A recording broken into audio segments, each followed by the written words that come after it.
Welcome to another episode of the Fantasy Rabbit Hole podcast. I am your host, CSD Fantasy.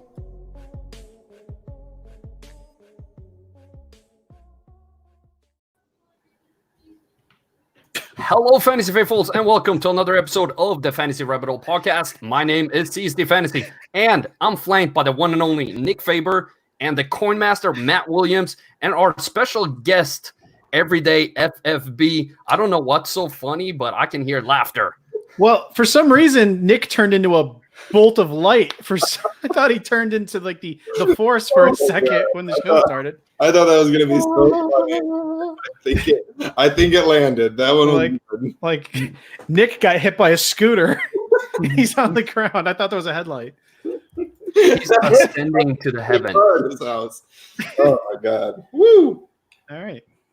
I'm gonna shout out Mello real quick too, who joined in the chat right away. But I want to say a special welcome to EverydayFFB, Adam Stark. Welcome to the show, man. Happy to have you on board. Yeah, thank you guys so much for having me. This is awesome. I've never really done anything kind of like this. I'm usually sticking to the typical Apple, iTunes, Spotify podcast where you can only hear my voice, but now you can see my beautiful face thanks to you guys. So I appreciate that. So yeah, Adam, you have a face for the camera, bro. You need to stop saying behind the podcast mic.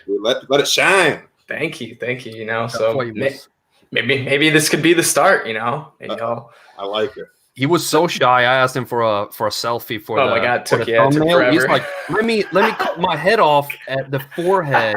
And I'm like, are you sure you want to use this picture? I can't see your full head. Yeah, I'm glad we changed it. Went with just a quick little selfie. I mean, I don't know. I just took it right away. I thought it was going to be bad, but you made it look good, so it worked out. I need to do another one. I always say freaking all the face, it's not facial hair. It's just laziness, like lazy. It makes me look like I have some kind of skin disease. In the face looks horrible. In the cartoon. Yeah, like on the set, it looks ridiculous. It looks like it. Did you say a skin disease? Yes. Oof. That was rough. Girlfriend. Woof. For anyone, I would try to find a picture of it to show everybody, if everyone's not aware of what it looks like. But it's apparently going to take me a second. Are we live right now? No, I'm just. Yes, we're wasting everyone's time live like usual. Good thing you didn't say anything embarrassing, Nick. You know.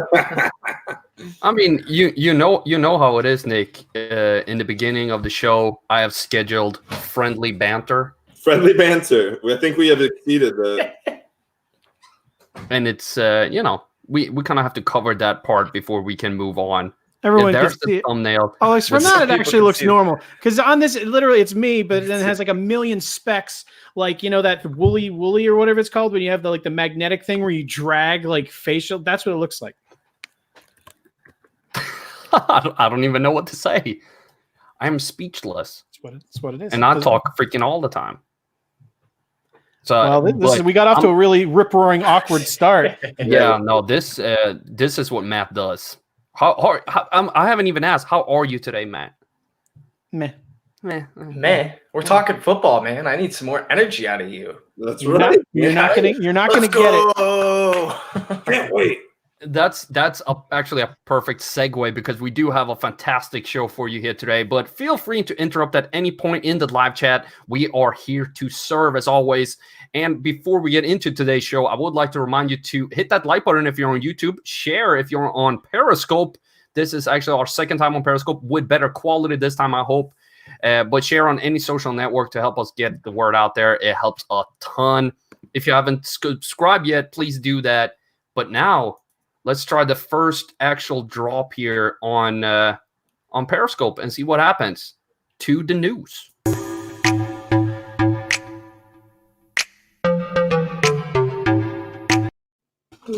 Oh, that was the wrong drop. That was the weekly topic. But we're still gonna hit the news. Screw it. Let's do It a was weekly good. topic. I liked it. I was bummed. I like it. Fate has decided. Weekly topic. I'm new to this version of doing it like this, so bear with us, people.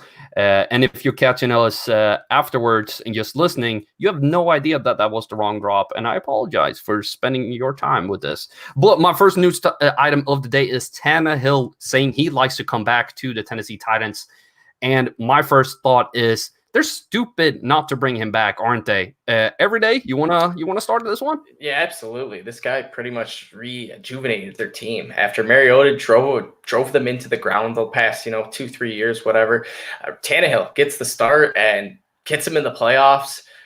Just looked phenomenal. He won a playoff game against the Ravens, upset them. The Ravens were one of the best teams in the NFL for the whole regular season. Lamar Jackson was just on fire, but that team just rallied around him, and they would be crazy to not bring him back. But, there's been rumors, not so much rumors, mainly just Jason Moore from the Fantasy Footballers saying that Tom Brady could go to the Titans. So I think that would be the only way Tannehill doesn't come back to the Titans, where I think they both want it. But, for some reason, if Brady just pulled a fast one, then you never know. But yeah, I like Tannehill back with the Titans, Mike Vrabel, Derrick Henry. I think they'll either franchise Henry or pay him a boatload of money.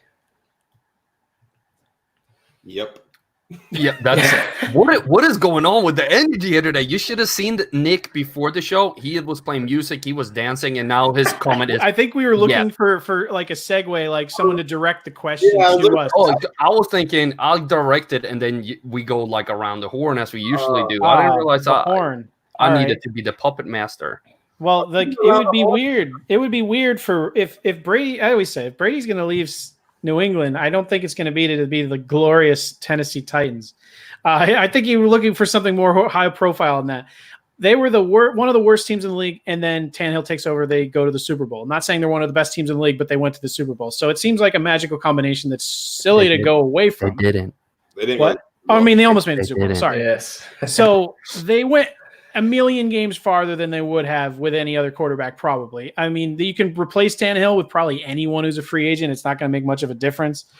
So, it doesn't. They should. The only combination for them to win next year is probably the one that they currently had. But the best thing to do is probably to franchise Henry and sign Tannehill, because long-term deal for Henry is probably a bad decision. Yeah, I'm going to fully agree in the simple fact that Ryan Tannehill did great, right? He thrived off the play action, and I think one of the biggest things is he looked really good compared to Marcus Mariota.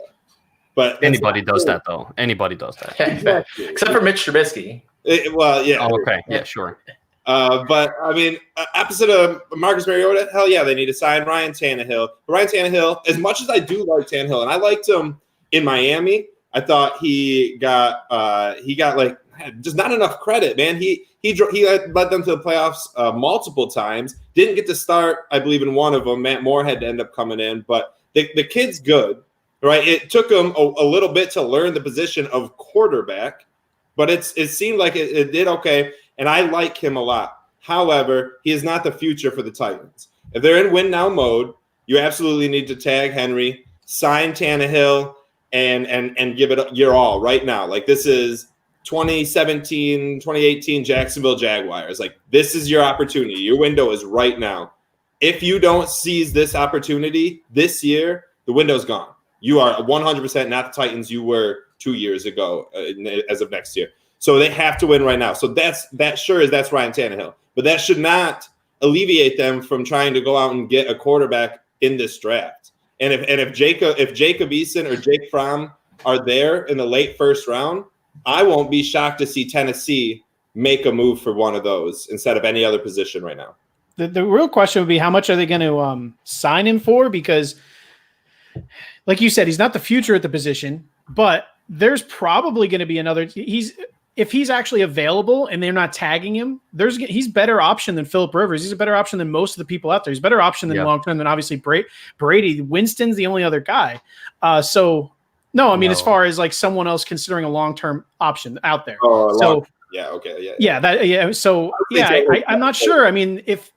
There's a possibility he doesn't come back if someone else decides to overpay. I think they have to bring him back, but I don't know if it'll be financially feasible. We'll see. It'll be interesting if they tag Henry and try to sign him, because I think it'll complicate things. Can you imagine if they signed Jameis Winston after dropping Mariota and be like, yeah, we picked the wrong guy. Our bad. I was just thinking that would be hilarious, man. Yeah. And then Jameis just goes out and just has like some 8-8 season. It just either way, Jameis Mariota. Doesn't work. Mariota. I've covered him so many times on this show and just sawed him off by the ankle. I can't do it. So let's talk about Jimmy Graham instead. He is set to not be back with the Packers. We covered a lot of tight ends last week. So my question is only, do we see any team picking him up at this point, Matt? Well, we covered tight ends last week. Jimmy Graham's a decoy. He's not a tight end. So no, he should retire. Yes, someone will pick him up. No, I won't care who does it. Yeah, Arizona probably make a move for him or something like that. I don't know. I was calling for Eric Ebron to Houston last week, but hell, Jimmy Graham might end up stepping in there. But thank God for the Jay Sternberg owners. Hey, Robert Tonyan still may be the one there, for God's sakes. There's one landing spot. There's one landing spot I would care about. One. The Saints. That would intrigue me beyond all reason. Jimmy Graham going back to the Saints, and I could see him in Breeze intentionally trying to make something magical happen. So one last year, they both go out. Yes, they both announce their retirement together before the season starts. Dalton and Louise, let's go over the cliff. If he goes there, I will have one share. Even if it's my last draft and I haven't gotten him, I'll draft him early. I'll have the one share of Jimmy Graham in New Orleans. And it would be worth it just for that little girl who posted that video. I love Jimmy Graham when he left. I felt so bad for her. I was sad. I was sad for her sake. I will say, as a Packers fan, though, he had a really good moment in the playoffs. Like, his moment of the year was in the playoffs. So he came through. So no ill will, but we don't need you, buddy. What about we have a question, and I actually had this on the topic as well, so I want to bring in and try this one for the first time. Nicholas Carone asked, what about the Cowboys players? And because they do have a lot of free agents, and I think that's what he wants us to cover, like what will happen with all of them. And I have a comment. This is not about free agency, but Jerry Jones said that he's dreaming of Des Bryant when he's in the shower. I saw that. Didn't he cuddle session with his new coach there? Didn't they have a sleepover together before he signed McCarthy? It's a lot of stuff going on. I'm not making this up, by the way. They did in fact have a sleepover. Yeah. I just made it creepier than it needed to be. Yeah. No, but that Des Bryant thing was weird. Jerry Jones announced, he was like, yeah, I was thinking about him and I really liked him. I was also thinking about him in the shower though. And he went out of his way to mention that he was thinking about Des Bryant re-signing him in the shower. And it's like, could have just said I was thinking about him re-signing him in general. Yeah, he's like, but Jerry does that. He's fantastic at adding color commentary on stuff that is like, why did we need that information? What are you hiding? Why did you tell us this? It's one of those things where you say it and then 1 second later it's like, oh no, but you have to own it. It's like this. Why did I say that? But you can see him. No, don't picture him in a shower, actually. Let's move on to the other free agent for the Cowboys, to Nicholas Carone's question. I want to jump in real quick. We didn't even talk about the simple fact. What if Dez does come back to Dallas? Is anyone trying to get any shares of him at all? Oh, it's the X. Come on now, boys. I just want to see it one more time in a Dallas shirt. Come on. I bet. If he were going to come back, why wouldn't he have come back last season when there were so many places that desperately needed him? Yes. No, I mean to anywhere. Actually, that's true. Well, I thought about that anywhere. Too. But he was back. He just got hurt. He was with the Saints 2 years ago, not last year. Yeah, he's recovering. That was the end of last year, but 2 years ago. There was teams that were desperate for him, and he wouldn't come back. So I don't know. It's weird Eagles for me. Were one, but I don't think he would. Betray them. More likely to play in the NFL again, Antonio Brown or Des Bryant. Des.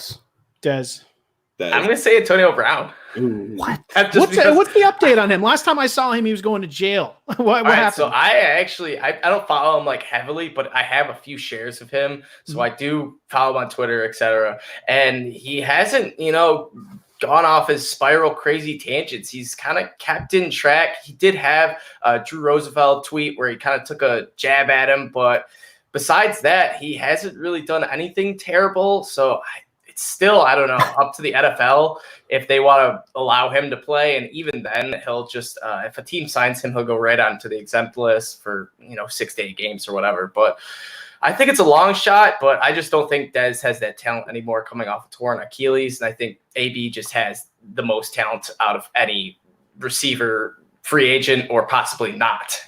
But for Dallas, he could, if they re-sign Amari, so touching on some more of the free agents, if they re-sign Amari and Dak, of course, then they can literally play Dez as a red zone option only. That's all they need him to do. He don't need to be all over the field, anything. He can just come in like, oh, I'm going to muscle you out. I'm not even going to jump. I'm just bigger and stronger than you upper body-wise, and I'm going to grab the ball above you because we have Amari Cooper, Michael Gallup, and Des Bryant, and Zeke. Truth of the matter, though, is Dez could never really do that when he was in his prime. Everyone wanted him to be. Everyone wanted Dez to be that red zone beast, man. He never had it. How can you be a red zone beast when Eric Ebron signs with the Cowboys? Oh, no. There you go. Someone's got to drop all the passes in the end zone. Ooh. I'm not sure. I couldn't even draft him if he went to the Cowboys, as a fantasy. I don't know. Option. You wouldn't have to battle with anyone. I don't know. Jason Witten? No, I'm just kidding. Yeah, If they bring him back for the old man back for another year, my gosh. Jason Witten. Hold on, Nick, weren't you in really heavily in on Jason Witten in the preseason? Was that you, or am I making this up? Someone was. I was in. What? What is he saying that about? I don't know. For you hating on Dez. Nicholas Corone says, how dare you, Nick? Well, Dez is terrible. But anyways, yeah, I wasn't on Jason Witten, and it proved me well for the first 3 or 4 weeks. He caught a touchdown 3 of those 4 weeks. I wouldn't make it funny. I just knew that someone I talked to was in on him. I thought that was you.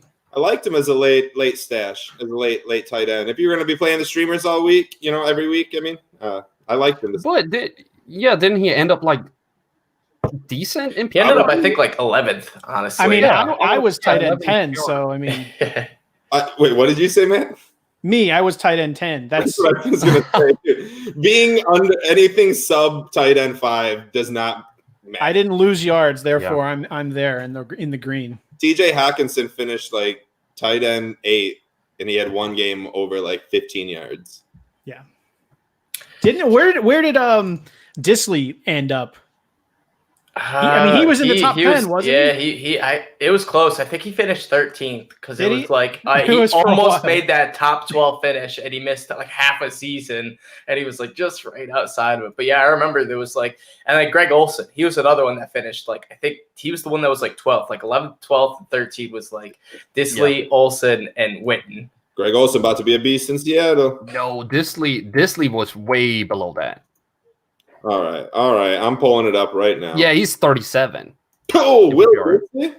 Yeah, could have been 37. He was definitely in the top 10, going in the last 2 weeks. He played 6 games. Yes, that's how bad tight end is. Believe me. No, he was that high. I'm telling you. PPR, Carl. PPR. Oh, okay. He was not 37. He was. Yeah, I think he's got to be higher than that. He's higher than I'm with you, Matt. He's higher than that. I don't remember the exact thing, so I can't give but I know he was in the top 10 late in the season. That I remember seeing that. That's how crappy tight end is. Irv Smith scored more. No way. Yes. Smith didn't even have a touchdown. Y'all are looking at me like I'm just pulling this out from stuff. It's literally on paper, people. I'm not making this up. I think you're making it all up. Now I have to look. You're making me look. How dare you? What is happening? Is far down the list, boys. 37 in PPR. Yeah, Caden Smith better than him. Dawson Knox, Irv Smith, TJ Hockenson, Vance McDonald, Ben Jarwin, Eric Ebron, OJ. I'll go on for days. Jordan Aikens, Gerald Everett, Cameron Brate, Jacob Hollister with 30 more points than him. Yeah, he was good for a few weeks, and then he got hurt. I can't think. Oh, here we go. To be all honest, Tyler Higbee finished as the 8th tight end. He might have been a top tight end in the first 5 weeks, but he got hurt week 6 and had 1 target. So you just remembering the first couple. I'm going to say one thing. I was definitely wrong. Yeah, Adam was right. He was still top 20 going into week 12. Jason Witten 11, Mike Gesicki 12, Greg Olson 13. Yeah, he was top 20 still in like week 12. But yeah, I'm wrong. Yep, Will Disley. He was still good though. But now it's Greg Olson season. So hold on. When did he get injured? 6? Week 6. He had one target. Interesting. But it's okay, Matt. It's okay because you can make it up to all of us by being fantastic in the next segment, the weekly topic. We already.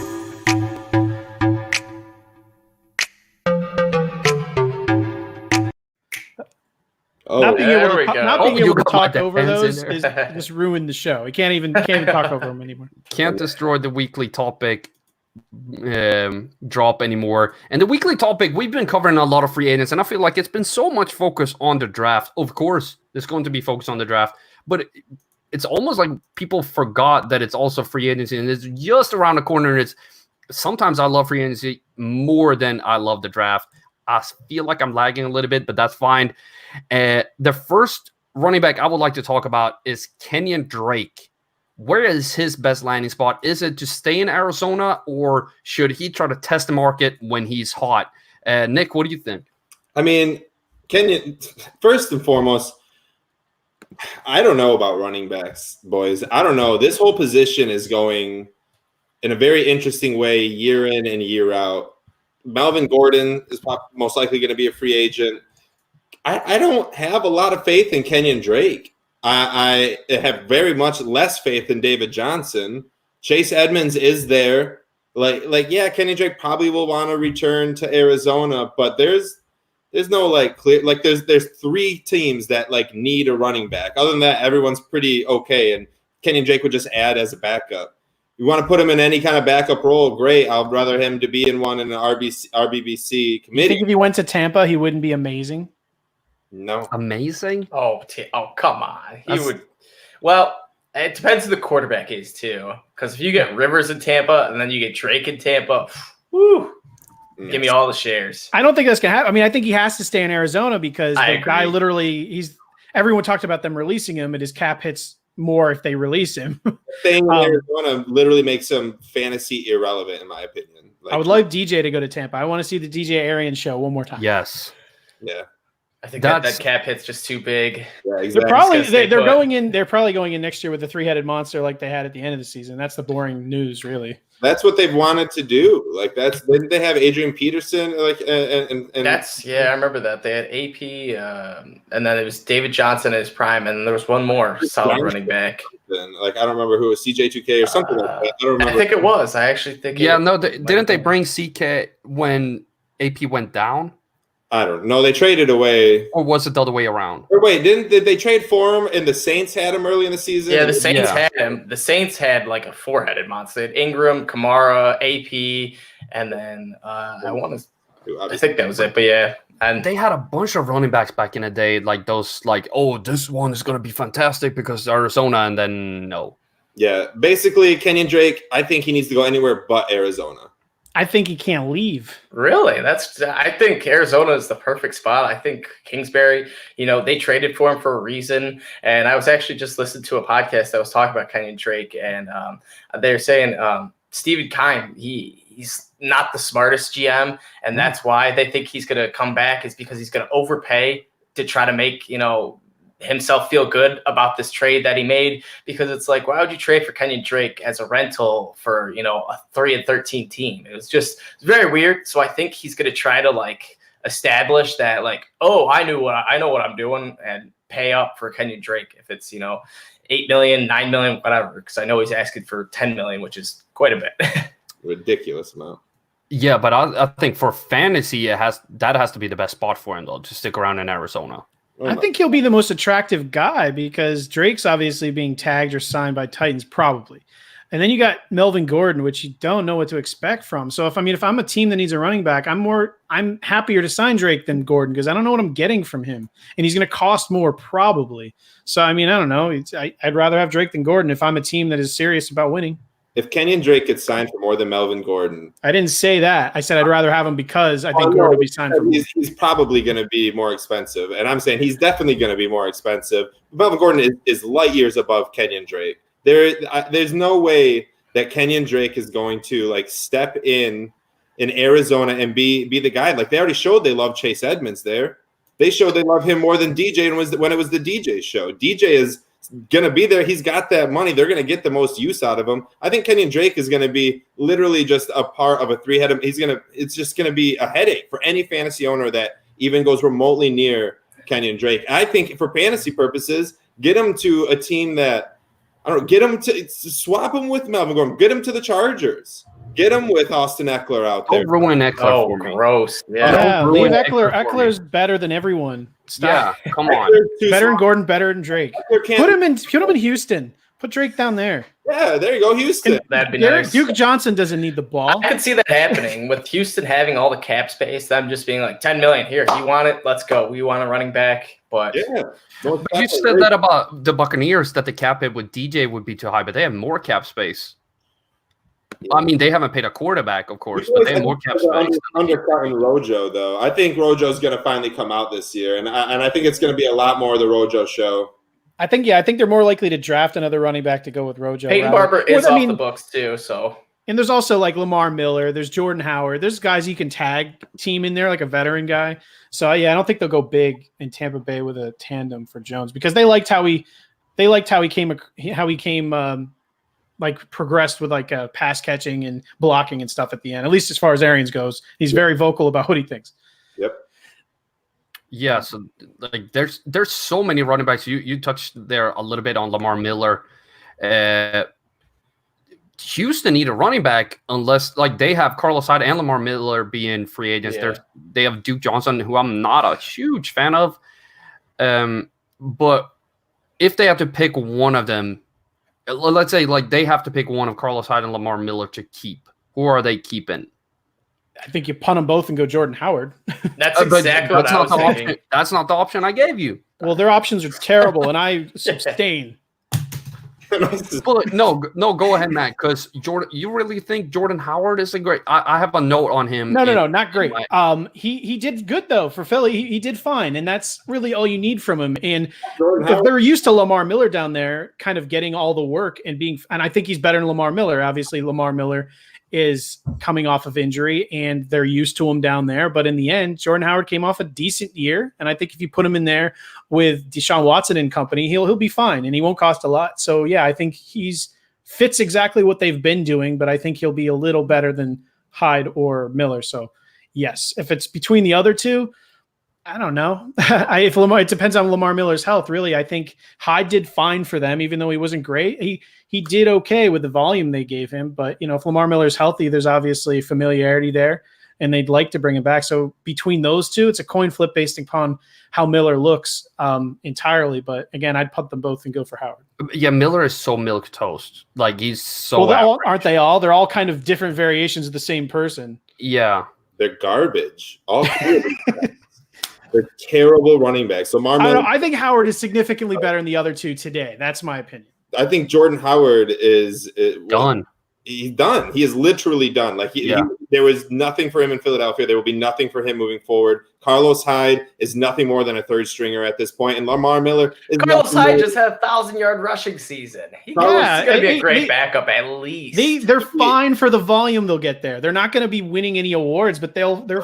But that's not how you build a team. You don't build. No. But what are you suggesting? We're picking between three garbage people, and you're like they're all garbage. I agree, they're all kind of garbage, but they're different degrees of garbage. I would rather have Carlos Hyde over Jordan Howard and then over Lamar Miller. Lamar Miller doesn't even need to be in any football conversations anymore. Moving forward, I'd rather have Arian Foster back on the Texans than have like it's just. Arian was so good. Adam, what do you think? Some reasonable person get on the camera. No, I'm siding with you. Jordan Howard, he started off fantastic. Then I don't know what happened. I think it was a head injury or something, but he just couldn't get clearance at all. He started off good, like I said, but he had an injury, so he still showed he could have it.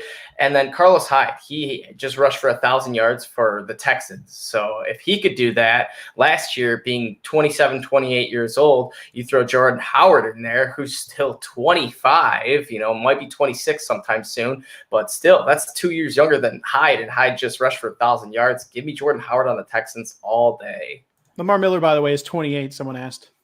Kenyon Drake is better than all of these running backs. Of course, yeah. Gordon, they need to go get Melvin Gordon is there's 7 or 8 running backs that are going to have instant impacts that they'll have an opportunity in their one draft pick this year or whatever, however many they got.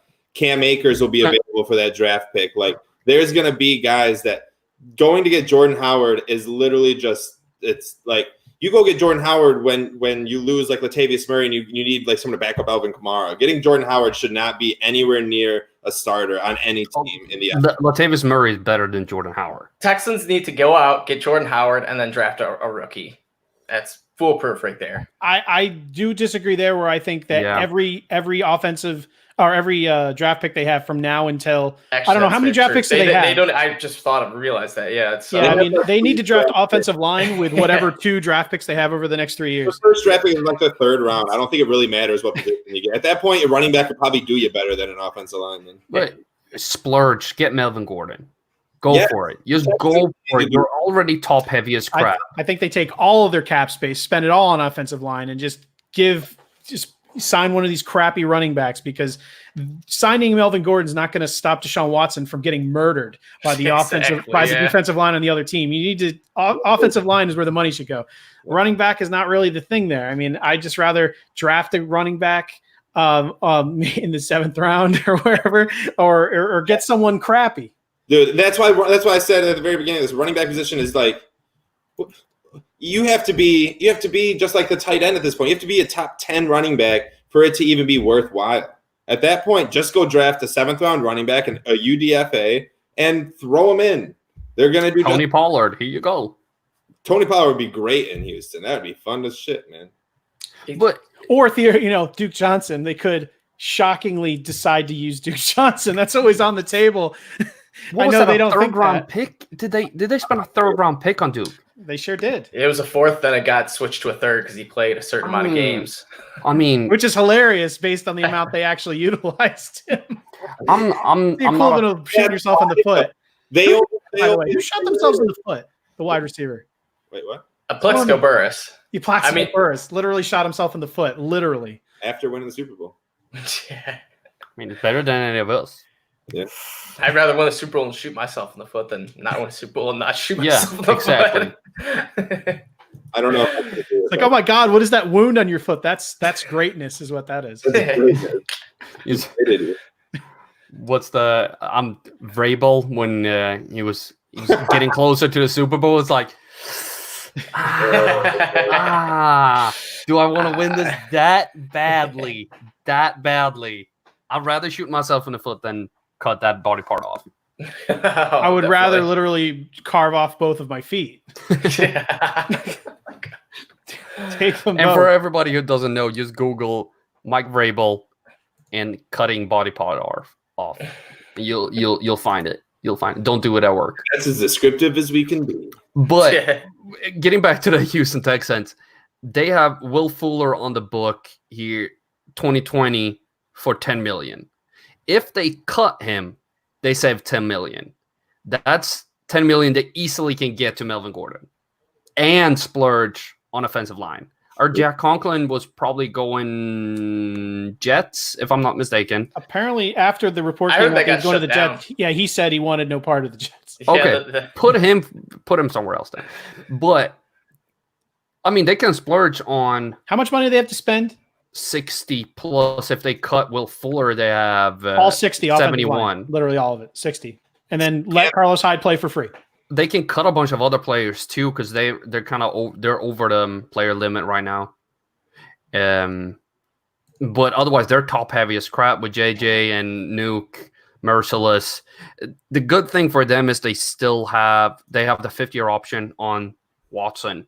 So they still have that 1 year where it's just like, let's go bonkers and ruin our franchise for 1 year and win something.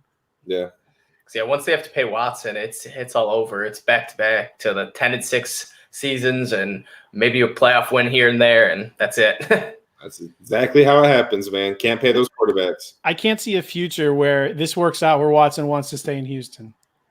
Because they're going to make some really horrible decisions in the next couple of years. True. I mean, he's been getting murdered, so it's like, why would you just want to keep taking those beatings and someone else Better offensive line. Money. Hey, Andrew Luck retired because of the way he managed the beginning of his career. He got murdered so much. That's ruined him. It ruined a Hall of Fame quarterback's career. I mean, spend all your money on the offensive line, because if they had that, who knows how far they could have gone last year. I mean, look at what they did with no offensive line. Those magical plays that Watson made, like those crazy highlight ones in the playoffs, there's no reason he should have ever even been in the position to have to make them. Yeah, but he also holds on to the ball quite a lot. Like, he holds on to the ball. And not to say that he puts himself into a predicament every 60 times a year to get sacked. Like, yeah, his offensive line is terrible, but he also holds on for a minute. Like, he's got to learn how to get rid of that ball quicker. He's waiting for Will Fuller to get down the field and all this stuff. And that's when you have an offense that's like the Houston Texans, you're just kind of bound for more sacks. I think he needs to leave Houston. I think you're absolutely right, but I feel like he's a little bit too loyal to do that. He'll be a Texan for a while. He'll at least get a second contract with him. And wouldn't it be like you say he holds onto the ball, but it's because they only have like one playmaker because Will Fuller's hurt all the time. And he's still pretty good though. And he's decent. How many times were they all in the field together? Yeah, that's the problem. Like Will seven snaps, maybe. If you look at the stats, they're scoring like 12 less points when Will Fuller is not on the field. So TJ Sumter here on Periscope says cut Fuller, cut Duke, and sign Robbie Anderson and Melvin Gordon. Isn't that a huge upgrade? In fantasy, yes, but with a dead quarterback, 0 points, you know? Exactly. Yeah, but I mean, let's say Deshaun, you give all that talent to him, and now your quarterback is like Trevor Siemian. Good luck. No, you can get away with it. If you sign Melvin for 10, Robbie's not going to get 10, 9, 8.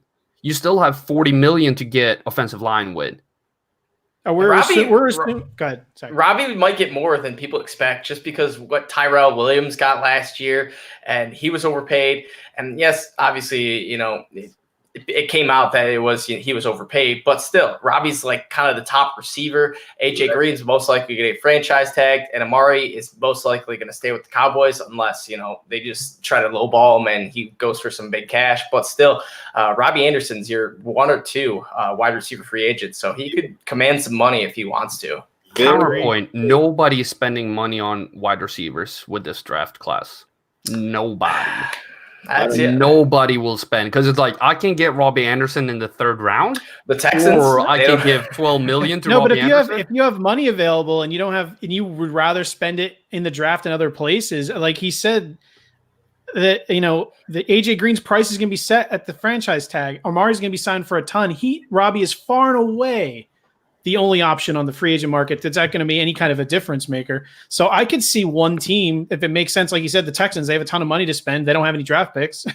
I can see him getting more than you think. But then you should spend that money, like we've said, on the offensive line. And I think they have a 3rd. So they can eat like. Oh, no, I don't think they should sign any of these people. That was my original point. Okay, good. Thank you. Buffalo. No, I'm just saying. I think Robbie will get paid more. Could get paid more than 10, like Adam was saying. I don't think it should be from Houston. Buffalo's gonna pay top dollar to get Robbie in division foe. They're gonna go for him.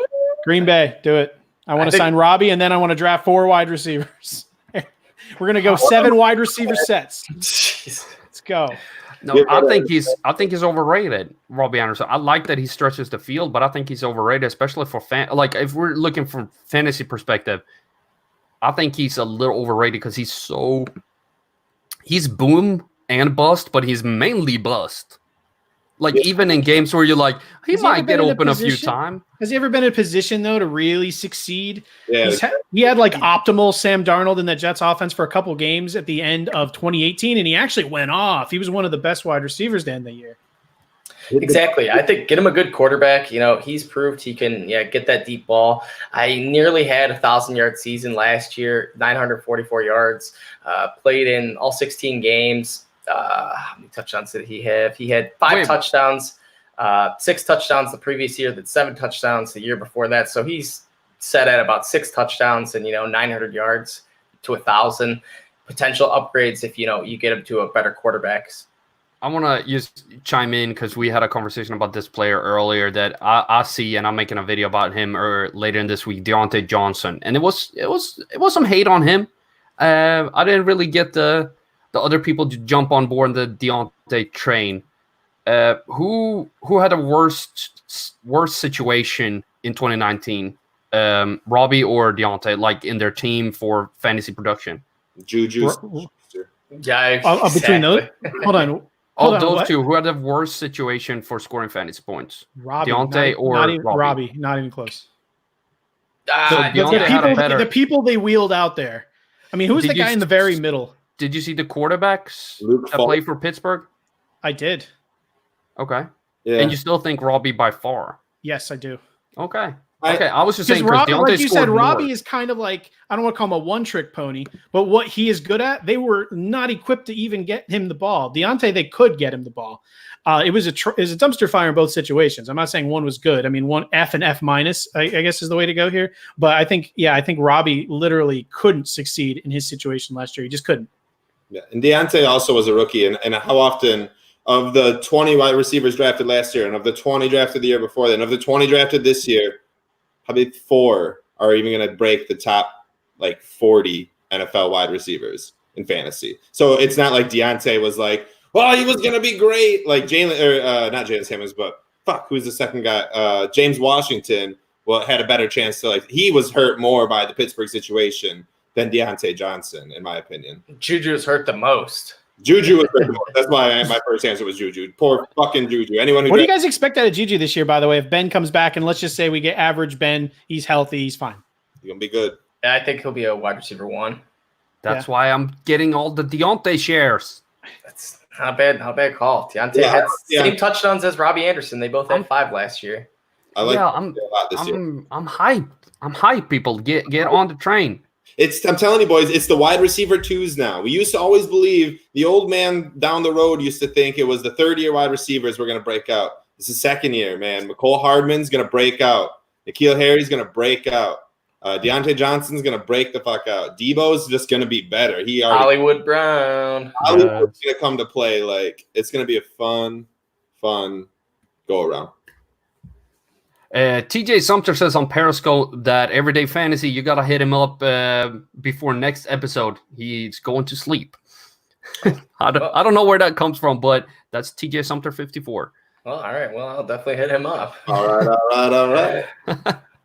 Pizza party. Wait, what were we just talking about? Jerry Jones and Mike McCarthy sleepover? Now we're going to get fantasy expert sleepovers.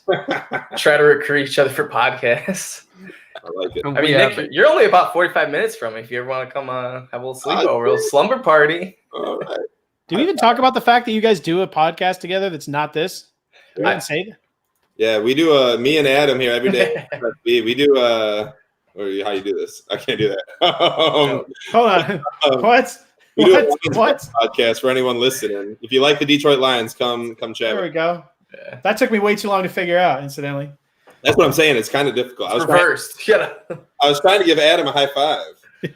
Matt, let's do it. And people listening in advance, we're trying to high five each other on screen. If you haven't watched us, please do. We're live on Periscope and YouTube at CSD Fantasy. You can check us out if you just want to watch us and do this live. That's why the show is kind of all over the place sometimes, because we do this live authenticity to the show, in my opinion. And it's been super fun doing this on Periscope. And we went all the way left. We barely touched on these running backs. I know we stopped at Lamar Miller and ended up at Deontay Johnson and Juju Smith-Schuster. And that's the beauty of the fantasy rabbit hole, because it will take you to places you never thought you would. Do we ever talk about a realistic landing place for Melvin Gordon?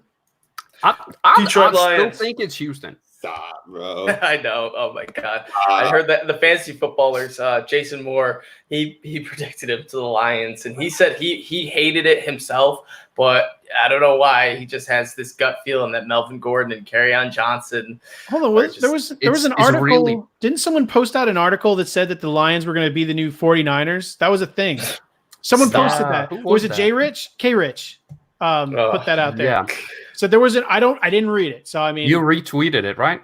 Yeah, because I retweeted with some kind of comment. I was one of those people who retweeted it without actually reading it but I wanted to, and I just never got to. Yeah, it said that someone thought that the Lions were going to try to at least shape themselves like the 49ers and go like completely crazy run heavy with a bunch of options. Maybe if we get Chase Young. So Have a little defensive pass rush. It's fun because I had Melvin Gordon going. I had in my notes Houston, maybe the Lions? Question mark. I didn't even have that as a serious thing, but people are actually believing this. That was more of a joke to poke at Nick a little bit. Lions have been involved in multiple. Been a lot of rumors. Darius Slay trade for Todd Gurley rumors were out there. Like, be prepared for a screen now, though. Oh my gosh. Nicholas Crone says that will never happen. The Lions suck. Do you guys know? Do you know him, or is he just trolling you for the hell of it? One of those things is true. Nicholas Crone is one of our truest, most loyal listeners. He's pretty much on every show. No, I didn't know if they just trolling you, if they actually just hate the Lions, or they're just trolling these two poor guys. Oh no, he's trolling Nick. He always has some smart remark towards him. What the fuck, Nick? All right, let's fucking game do this, baby. I don't know. This guy's been trolling me for the last year. No one's told me this. No, you don't check the chat. I just see a lot of Nick's wrong. Nick's never wrong. They've backed you up on the Super Bowl lip, so they backed you up a lot. That one I was wrong, actually. What about Francisco looked pretty good for the first 3 quarters of that game, though. I thought I was gonna be right for sure. Oh, yeah, and then everybody else got right. Carl, real quick, I just want to get your opinion because I suggested so many people to Tampa Bay, and if my memory serves right, you've hated every single fit there. Who would you like to go to Tampa Bay? Oh no, DJ, I was with you on that. Okay. Yeah, no, for sure, DJ all the way. Arians. I'm not sure if how much they love Ronald. I think they probably stick with him and maybe go a younger route, but there's definitely the possibility Arians obviously has his own plan, so we'll see. Depends on what they do at quarterback. I think Adam said that, right? Depends on what the heck they end up doing. Exactly. Prediction, Phillip Rivers? Does anyone else? What does everyone else think? I think it's foregone conclusion. It's Rivers. He moved to Florida for a reason. I know he lived there previously, but I think it's either Winston or Rivers. If it's not Winston, then Rivers. But I think they're still going to try to get Winston back, despite the rumors of them saying could be splitting up. I just think they're trying to get that money down and try to, make Jameis seem like he actually sucks. I would be surprised if the Bucs published an article on how he threw out 30 interceptions or something like that. If you listen to Winston, he thinks he's the greatest quarterback who ever lived. I mean, he got LASIK. So what do you mean a fake? It's not real. Everything RotoWorld puts out is fact, just stamped in cement. Right. I mean, it's on the internet, so it's got to be true. Speaking from experience, though, that LASIK does actually change your life. I agree. I've gotten LASIK too as well, and it was weird. The first, week after you could actually look around, you're like, what the? Like, I can actually read the bottom line on ESPN, sitting at B-dubs, it's great. You can finally see the scores and stuff. So, I mean, obviously, throwing to a receiver it's kind of hard to miss a person, so I don't think LASIK will clear it up that much. But you never know. It does add a little bit of. I remember the first couple of weeks playing with contact lenses, soccer, and just dribbling the ball, hitting it up and down. I don't know, juggling, I guess it would be called in English. And I'm like, this is not working. My eyes are not doing what they're supposed to do because I'm used to having to squint. And then all of a sudden it's full on vision. And you're like, what the crap? And it looks off like your depth perception at first. Everything was just messed up. I'm like, I remember when I first got glasses, I came out of the store and it looked like the floor was closer to me than it should be. I'm like, what is happening? I can't walk. So if you look at images from Winston and he's looking like this, he hasn't been playing with contact lenses if he's looking like that. I mean, it could impact his peripheral vision, just like your things you see like on the sides and like not but that would help. Sam Darnold should get it then, if seeing ghosts. Jameis Winston's gonna be out there like pinpoint, like that motherfucker's got 35 sweat beads and that guy is 40. I'm going for that guy. Can you imagine though, he comes out there literally like the Terminator.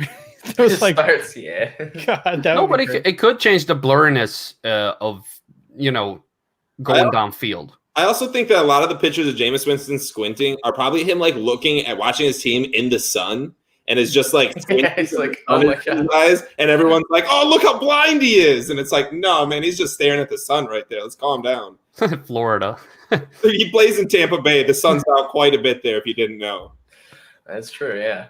I actually got a question for you guys pertaining these not rookie running backs, free agent running backs. Out of the restricted free agent running backs, who do you think is going to leave? So mainly Kareem Hunt, Austin Eckler, Matt Breida, and I guess you could throw in Gus Edwards in there. But out of those 4 guys, who's likely to find a new home? I hope Breida. For like, if I'm just doing one, I hope Breida leaves and goes somewhere else. It's too many cooks in that kitchen. I love how he runs. I would love to see him somewhere else where he can get more share of carries. I haven't thought too much about a landing spot for him, but I would love to see him somewhere else. It got complicated with the off-field stuff, but the second they traded for him, I always assumed that Kareem Hunt would be traded after this season.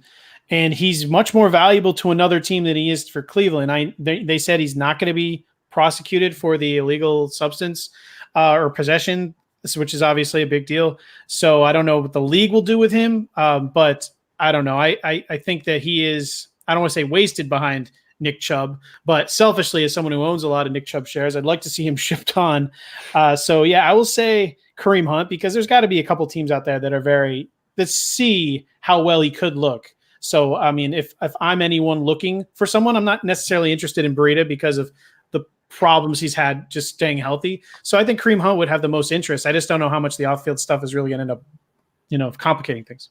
Yeah, I mean, Gus Edwards is most likely not to be on the team, like, of these 4. But, Justice Hill season. But no one's going to go out and get Gus Edwards, unfortunately. But teams will go out and Houston Texans. Stop, bro. Tampa Bay. Seriously, Edwards wasn't horrible. Yeah, if you put Edwards, you're telling me he's not in that freaking. He's a solid backup. If Gus Edwards had Carlos Hyde's workload, would we be looking at much of a different person? Very true. Gus Edwards rushed for 700 yards, so yeah, he's way better than Carlos Hyde, Jordan Howard, and Lamar Miller. The other. If they actually used Duke Johnson, I know this is like crazy hypotheticals. They actually gave Duke the ball. If him and Gus would be fine, they really would. Gus is not a starting running back in any way, shape, or form. He's a good backup. Whoop-de-whoop. Again, that Jordan Howard's a good backup. Like, what the fuck do we want out of these boys? Go out and get someone who's going to actually be relevant. Anyways, Gus Edwards will still be on Baltimore because no one's going to go and try to get him. I agree with Matt. It's all Kareem Hunt. Matt LaFleur wants a third running back for some freaking reason. Gus Edwards. Let's go. At least he's different. Draft one. We don't need to do a thing. Matt LaFleur needs to take a nap. People just need to draft more running backs. Like I'm not saying it's that easy. New England needs to draft less running backs. The running back position is the least position you ever need to draft. This position needs to not be drafted. Wait until the draft is over and then go sign someone. I'm just saying, stop paying. And it's like, I hate that I'm saying this as a fantasy guy who's like, I love high-end running backs because they give me a lot of value. But for team building, it's an issue. The way it's structured right now of get a guy for 4 years, give him 300 carries and 100 targets, and then, F you. So do you guys think when CMC gets his big contract that the Panthers will just kind of go to a subpar team and nothing more? Since obviously he's going to command quite a bit in a couple of years. I don't know when. I mean, that's kind of what they are now, though. Yeah, that's true. They need to go draft Jordan Love so they can pay CMC. But even, man, what running back in the last 10 years has got paid and went out and just balled? None. Yeah. Not one.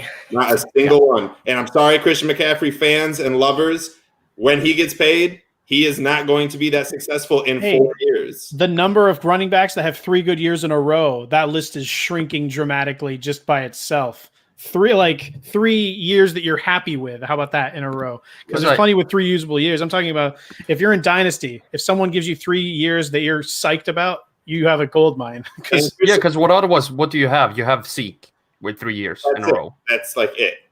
Christian McCaffrey, though, has also been used in 99.8% of every offensive snap over the last 3 years, 2 years. Sorry, boys. Christian McCaffrey is a beautiful sell now in Dynasty. Get him off your team before it's Better sell early than be 1 year early than be 1 year late. Yeah, because what's the odds that somebody is Adrian Peterson physically who can just keep going? There's been one in the NFL. His name is Adrian Peterson. Yeah, that's about it. Frank Gore is a nice running back, but he's not AP. AP is still like he's rushing for 1,000 yards nearly. Yeah, fantasy relevant. I'm going to go through the league real quick. How many people have even had 2 good years in a row, let alone 3? Patriots, 0. Well, Kamara. Bills, 0. Kamara, Jets, 0. Dolphins, 0. Ravens, 0. For 3. Steelers, 0. Browns, 0. Bengals, 0. Texans. Le'Veon did pretty good with the. Yeah, Bell had 2 good years at least. Well, he didn't have one last year. That's what I mean. Yeah, okay. I'm going currently, like current streaks. Titans, Texans, Colts, Jaguars. God, Fournette is probably, even with his injuries, towards the top of this list, which is sad. Yeah. They're right up there. Broncos, Raiders, Chargers. I guess Melvin Gordon, if he didn't get hurt, even with the amount, I mean, that's what this list is. The East, Eagles, Cowboys. You said Zeke. We got Cowboys, 1. Definitely. Barkley's had 2. Wait. Zeke has had 1 good year? No, 3. No, he's 1. Like, he's the one on our list. Oh, for 3 good years. He's the only one so far. He has 4. I'm like, what are you saying? No, I'm just saying we're searching for 3 good years in a row. Okay, he's the only one who's currently on the list. Barkley's had 2. Redskins, no. Packers, no. Vikings, no. Bears, no. Carry-on, no. Alvin Kamara, yes, right? Well, yes. So yes. Kinda, yeah. No, definitely. It was just that the expectations was a little tough, but we'll give it to him. Falcons, no. Buccaneers, no. CMC, 2 years. Yes. Well, you can put him in the list for just because how great he's been. 49ers, no. Seahawks, no. Rams, no. Cardinals, no. That's it. Yeah, Gurley had 2 good years, and that's what I'm saying. That was it. Yeah, that's it though. David Johnson had 2 great years. But Saquon. Well, it's funny. No one's talking about this, and I love Christian McCaffrey. He's like on my Twitter banner. So I don't want to say anything bad about him. But Todd Gurley, was there any doubt before the injury came that anyone thought anything bad could happen? Like Christian McCaffrey could turn into nothing. Not saying it's going to happen. I don't think it will. Imagine if he tore his ACL, how freaked out the fantasy community would be, or if he just some crazy injury. I don't want to put it out there. I don't want to put it out there. Knock on wood. But I know I'm just saying in general. Gurley had a pre-existing condition. Bring that into equation. Well, David Johnson also got injured too. We just brought up 2 examples of people that went down because of injury. McCaffrey's white, so probably not going to last too long as a running back. Wait, what just happened? Life, boy. The rest of this show doesn't condone the views or actions of Nicholas Faber. True though, man. I'm sorry to tell you that.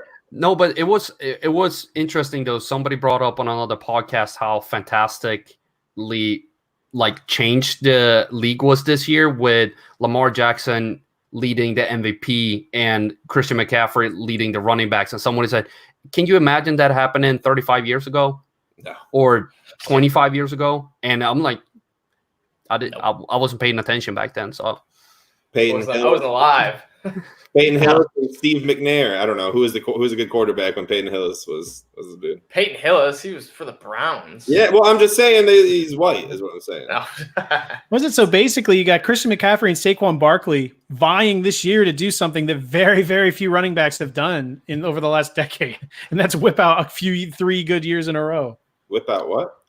3 good years. And I think Saquon is going to do it. I think he's going to be a little cheaper than most people expect. And that I'm looking to get that value and not pay for CMC, as I think he's going to have lower value. Philip Lindsay, low key, is going for that as well. I do love Philip Lindsay. Oh, I love his running style so much. Did you hear they want to add some more talent around him when they have Royce Freeman right there? And I was just like, what? What do you mean add more talent? And especially if you want to add more talent, why did you give Royce Freeman 14 to 18 carries a game last year? Like, what the fuck are you thinking? If the NFL went the way of the 49ers, almost like Moneyball in baseball, everyone's going by 4 running backs by committee, what would that do to fantasy football? That's what's going to happen. That is literally what's going to happen in 10 years. We will have no bell cows.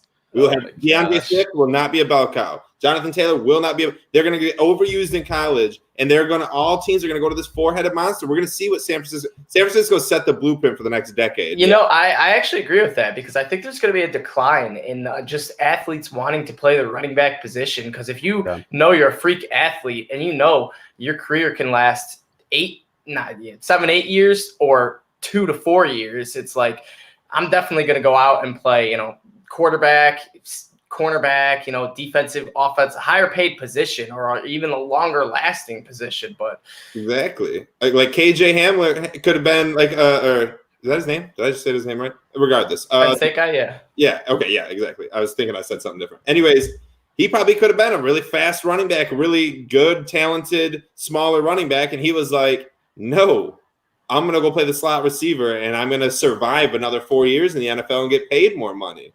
Like, who wouldn't want, like, how big are wide receiver second contracts compared to running backs? It's going to be way different moving forward. Like, no one's going to want to play running back. You're 100% right.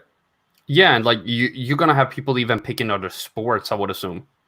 Yeah. Baseball, for instance, you know. Yeah, and I millions to just run around and keep your brain intact. Yeah, and then I'm thinking running backs, soccer, body type. Yeah. Yes, shorter guys. MLS is starting to get bigger, so shifty. You know. Look at a lot of American talent going over to soccer if the pay scale is good. Because wide receiver and cornerback is still going to be tall guys. So if you have shorter guys, that's more in line with soccer. You can survive in soccer way more. Look, if you go and look at the best soccer players in Europe, they're not big. I've checked, and guys who look tall are 6 feet. Can we have Marshawn Lynch playing soccer? Maybe not Marshawn Lynch, but you hear that Princeton is like pissed off that they asked him to be the speaker or whatever? I've not seen that. Oh no! All right, so he's going to be the speaker, the graduation speaker at Princeton, and they were mad. The students were. I was like, y'all need to calm down. You're talking about the people foregoing football for other sports. Kyler Murray, obviously this is quarterback. You don't turn down quarterback because you made a ton of money. But he was offered a guaranteed $14 million to go play baseball for the A's.